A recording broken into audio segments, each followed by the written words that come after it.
एक इम्तिहान, एक छोटी सी टेक्निकल गड़बड़ी और एक स्टूडेंट का पूरा साल दांव पर। ये कहानी है कि कैसे हमारे एक सबसे बुनियादी मौलिक अधिकार ने एक छात्रा के भविष्य को बचाया। और ये सब शुरू हुआ एक ऐसी जगह से जिसके बारे में शायद ही किसी ने सोचा होगा।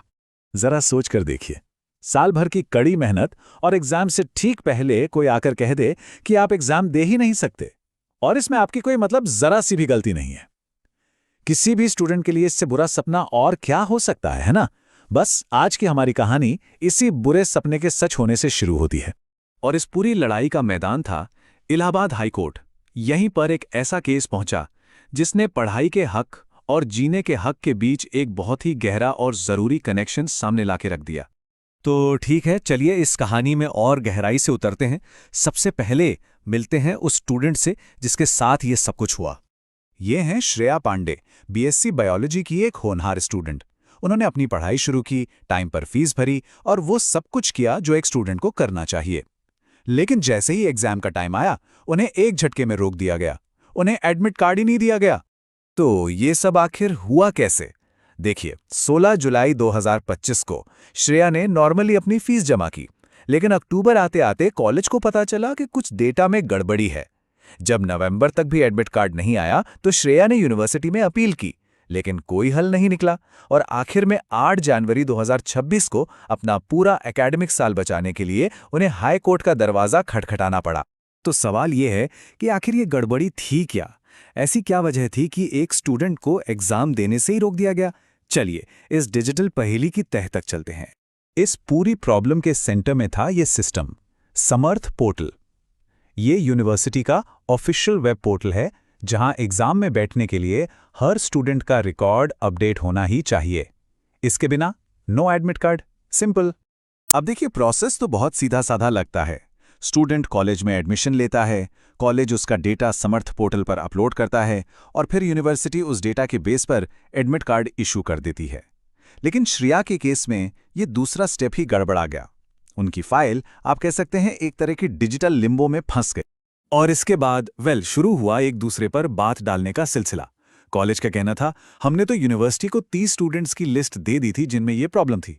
तो यूनिवर्सिटी का जवाब आया, लेकिन कॉलेज ने डेडलाइन तक रिकॉर्ड अपडेट ही नहीं किया।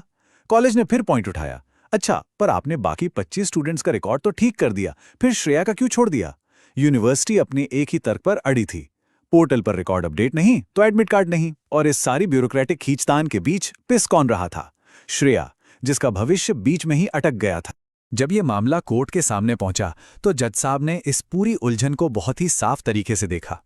कोर्ट का फैसला एकदम क्लियर था, जो भी हुआ, चाहे वो कॉलेज की गलती थी या यूनिवर्सिटी की, इसमें स्टूडेंट की तो कोई भूमिका ही नहीं थी, तो उसे इसकी सजा क्यों मिले? और यहीं से कहानी एक बहुत ही असाधारण मोड़ लेती है। कोर्ट ने इस केस को सुलझाने के लिए किसी टेक्निकल नियम कानून का सहारा नहीं लिया, बल्कि उन्होंने भारत के संविधान के एक ऐसे पावरफुल अधिकार का इस्तेमाल किया जिसके बारे में इस सिचुएशन में शायद ही किसी ने सोचा होगा। ये है हमारे संविधान का आर्टिकल 21। ये हमें जीवन और व्यक्तिगत आज़ादी के अधिकार की गारंटी देता है। ये हमारे सबसे बुनियादी, सबसे फंडामेंटल राइट्स में से एक है। अब यहाँ सबसे बड़ा और सबसे हैरान करने वाला सवाल उठता है, एक यूनिवर्सिटी एग्जाम का जीवन और स्वतंत्रता जैसे इतने बड़े मौलिक अधिकार से आखिर क्या कनेक्शन हो सकता है? यही कनेक्शन इस पूरे केस को इतना खास बनाता है। जो आप इस स्लाइड पे पढ़ रहे हैं वो कोर्ट के फैसले का दिल है।